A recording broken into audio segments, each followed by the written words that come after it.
الحمد لله رب العالمين وصلى الله وسلم على نبينا محمد وعلى آله وصحبه أجمعين.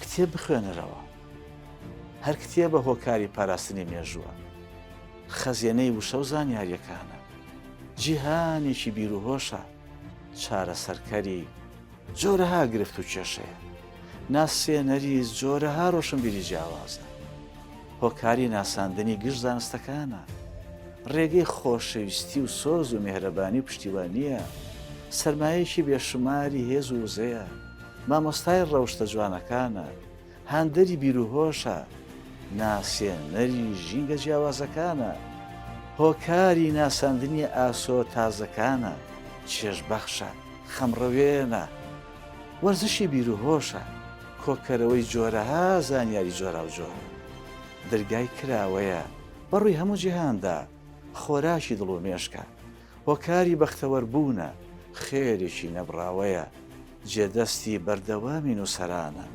باشترین هاوڕێی دڵسۆزی مرۆڤەکانە. لەسەر و هەموو شێوە فەرمانی خودای هەرە گەورە و دلۆڤانە کە دەفەرمێ ئیقڕە بخوێنەرەوە. لەبەرەوە ئەی موسڵمانی بەڕێز، تکایە تکایە تکایە بخوێنەرەوە. خۆشەویستمان صلی الله عليه وسلم دەفەرمێت طلب العلم فریضة على كل مسلم. فێربوونی ئەم ئاینە ئەرچی سەرشانی هەموو تاجێکی مسڵمانە.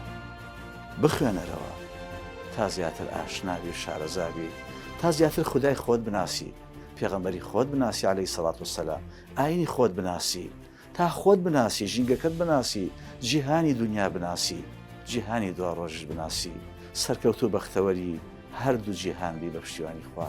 والسلام عليكم ورحمة الله وبركاته.